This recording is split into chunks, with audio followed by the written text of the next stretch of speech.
Welcome to another Take Two with Therese. I have some mixed media inks to share with you, along with a few tips and tricks along the way.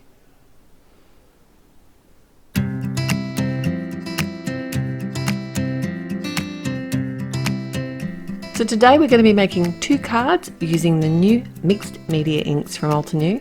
They come in two family groups that we already know and love. So it's the Red Cosmos and the Green Fields set of inks. So these mixed media inks are water-based and can be used on any variety of porous surfaces such as paper, fabric, wood and more. It becomes permanent once heat set with a heat gun or iron, and if you're using fabric, make sure to use an additional cloth between the iron and your project. They are both acid-free and archival. Other than the obsidian ink, this is really the first set of pigment inks that Altenew have. So these colours, you can actually tell by the pad exactly what the colour is going to look like. I'm stamping out the Build-A-Flower Japanese Mum here at the moment, and you can see I'm using the frayed green. These pads are a foam pad, so you don't want to sort of add too much ink. You need to tap the pad to the stamp. And a great thing with the Misty is you can add a really good amount of pressure without over pressing with the Misty. If you are using a block, just make sure not to press too hard. I'm only going to do 2 layers of this Japanese Mum. It's actually a 5 layer, 4, I don't know. Anyway, I'm only doing 2. I'm doing the base color layer and then the next layer after that. The second layer here I'm doing with the Forest Glades ink. And it is a little bit difficult to line up this stamp, so I did have to refer to the packaging. If I follow the lines on the packaging, I find that it works well. I do like to stamp out a couple of images at the same time because that saves me having to reline things up. And look at how beautifully and crisp these pigment inks stamp. They really do. On, shall I say, normal, in inverted commas, cardstock, you get the most amazing coverage. And one of the things to be aware of with pigment inks is they actually sit on top of the paper. A dye ink, so I like to think of it, a dye ink dyes the paper. So the pigment ink takes longer to dry, and I'm going to use that to my advantage here. What I've done is I've got the trellis stencil taped over some pale grey cardstock here, and I'm simply smushing the Forest Glades ink pad directly through the stencil. So when I think I've got enough coverage there, I know this is not going to dry too quickly, then I can actually use my translucent pearl embossing powder to add a kind of glimmery effect to this. Now if I was stamping coloured cardstock with a dye ink, it really changes the colour of the dye ink, and often you can't even see a dye ink if it's either the cardstock's too dark or the ink's too light. The good thing about pigment inks is they actually sit on top of the cardstock, so you can actually see these colours. And because they're pigment and slower drying, then I can actually add my embossing powders to them and get a really cool effect.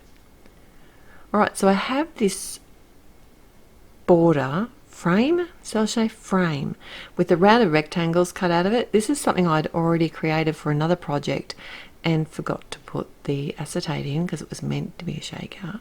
So anyway, I'm using it today to create a border over my trellis background.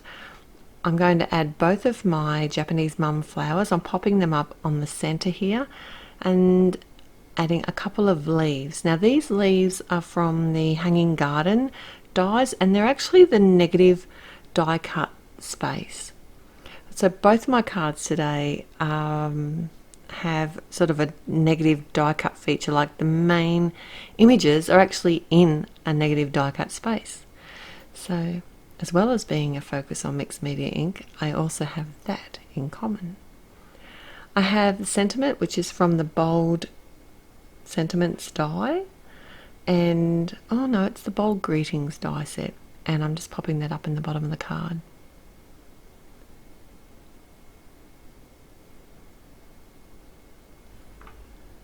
Onto my second card now, and I've got another builder flower set I'm using here. But this time I'm actually going to be stamping on some acetate. I'm lying again. I'm stamping on some vellum. I just can't stop myself today. I keep saying the wrong things. Okay, so I'm stamping on vellum. Another good thing about pigment inks is that if you heat set them, then they become permanent. I'm using both of these poppies out of the set, and I'm not using the outline, I'm just using the base layer and then the shadow layer. So started with the frosty pink, flipped my vellum around, and now I've gone to the coral berry.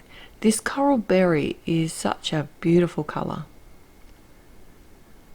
and I'm stamping both the base colours in these, and that way it gives me options. I'm not really sure what I want to do with this card yet.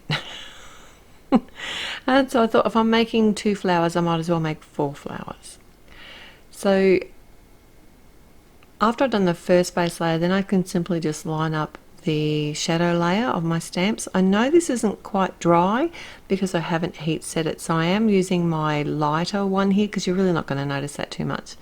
But I lined up that second base layer, and then I'm coming in with the next deeper colour. So on the lighter pink flower I'm using the coral berry, and on the darker one I'm using the ruby red. So these pigment inks are a water-based ink and can be used for so many different techniques, and it's great that they can be permanent once you heat set them. So a couple of ideas: you can watercolor with them and layer stamp like I've already done. They're really good for mixed media, and also you can stamp on wood. And if you come back later in the week, you might even see just a little bit of that here. Alright, so I did end up stamping out a couple of little bits just using my block here. I found it just easier than trying to line up the stamp, because I mean I could have heat set the images and then done this, but I didn't want to heat set them yet because I want to emboss them. And this is the beauty of these pigment inks, is that they stay wet until they're heat set. So I'm actually just using the crystal clear embossing powder this time. I didn't want the glittery one, and I just came in with my heat tool. Oh, it was attached.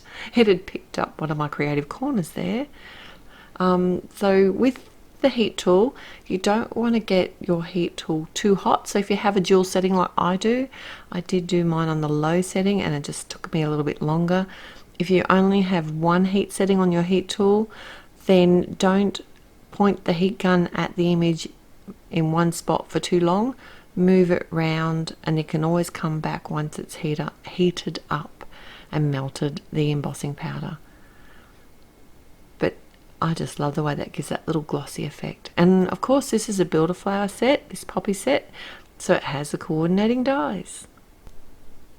Now I've created another negative frame again, and this time I've used some of the Essentials paper pack cardstock, and I've used one of the nesting labels dies to cut out a window.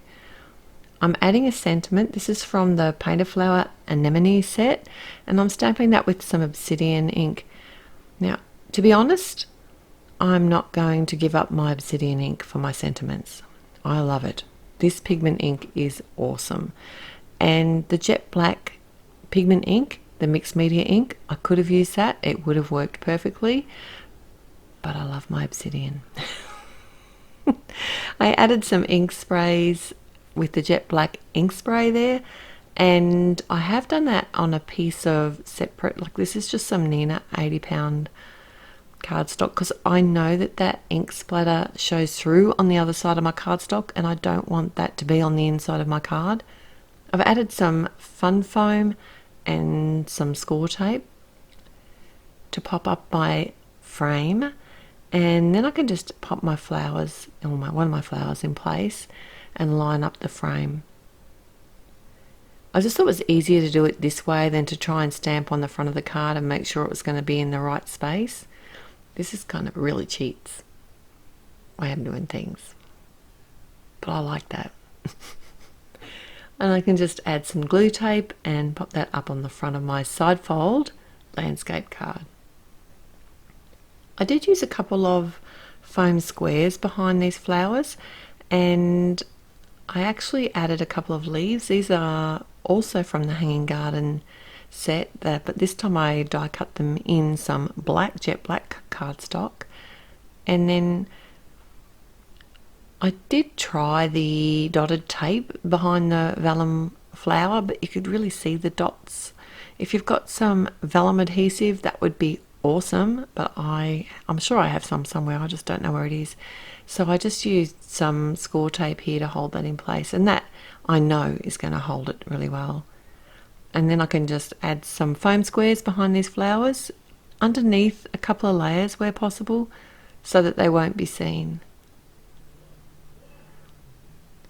And then I brought in some green Fields enamel dots and just added a couple of the black enamel dots. Just because it kind of, when I did the splatters, it missed that whole area there. And these add just a little something, something. So I'm going to list everything that I've used at the blog, and the link will be in the description below. Thanks so much for joining me today. If you haven't already, it'd be great if you could subscribe to the channel and click on the thumbs up button if you did enjoy today's video. Till next time, bye.